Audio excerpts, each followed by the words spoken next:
শুভ সকাল। আজকে 6 আগস্ট 2024।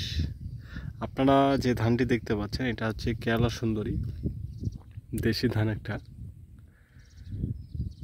আর পার্শ্ববর্তী আমার জমিতে এগুলো হচ্ছে আপনার অন্য ধান, তবে এই ধানটার গ্রোথটা অনেক বেশি, এটাতে কম।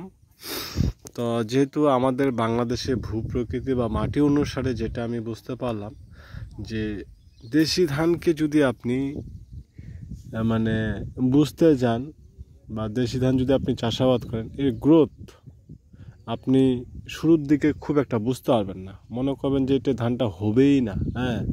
কিন্তু ধানের যে একটা বয়স বা এটা বৃদ্ধির সাথে ঘটে, এটা আমরা অনেকেই জানতে চাই না। আর দেখেন যে হাইব্রিড বা শঙ্কর জাতের যে বীজগুলো হচ্ছে বা আমাদের বাংলাদেশে যেগুলো আছে, সেগুলো কিন্তু ধানের কুশি থেকে অনেকগুলো কিন্তু বের হয়। শুরুর দিকেই কিন্তু বের হয়, যেমন গ্রোথটাতে দেখেন, এটা কিন্তু একদিনে লাগানো হয়েছে, এটা অন্য মানুষের একটা ধান। আর এটা দেখেন,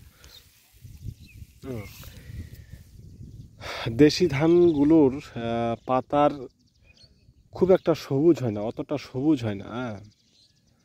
আর এগুলোতে সবুজের সংখ্যাটা একটু বেশি দেখা যায়। আর দেখেন এই জমিতেও কিন্তু আপনার রাসায়নিক সারটা যে ইউজ করে আমরা করি নাই। পানিতে দেখতে পাচ্ছেন এই সাদা গুটি গুটি, এই দুই একটা গুটি গুটি,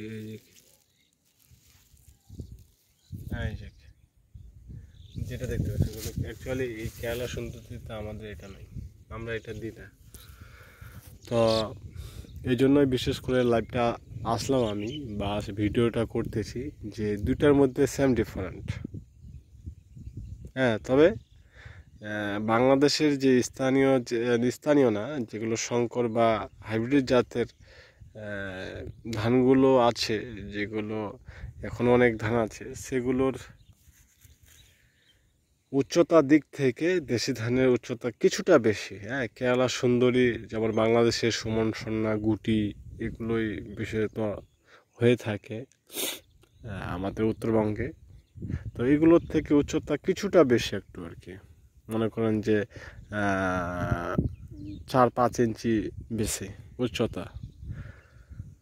তো এটা আমি যেটা বলতে চাইলাম যে আসলে ধানের গাছ বা ধানের এটা বয়স বৃদ্ধির সাথে সাথে এটা কুশিগুলো অনেকটা বের হয়ে যায়, মানে বের হয়, আপনি সেম বুঝতে পারবেন না, কিন্তু ওর ঠিকই নিজে নিজে ওর কাজ কিন্তু সে চালায় যায়।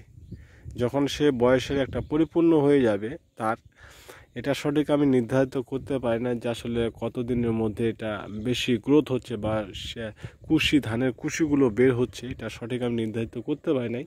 তবে এটা নির্ধারিত করব যে কতদিনের মধ্যে এটা জাস্ট কুশিগুলো, মানে ধানের কুশি যেটা বলি আমরা, সেটা কতগুলো বের হয়, খুব গ্রোথলিভাবে এটা বের হয়, সেটা আমি একটু আপনাদের, এটা আমি নিজেই একটু অ্যানালাইসিস করব। তো দেশি ধান আমাদের সম্পদ, দেশি ধানকে আমাদেরকে রক্ষা করতে হবে। কৃষি প্রধান দেশ, কৃষিকে নিয়ে আমাদের ভাবতে হবে, কৃষিকে নিয়ে আমাদের চর্চা করতে হবে, কৃষিতে তরুণ প্রজন্মকে নিয়ে আসতে হবে।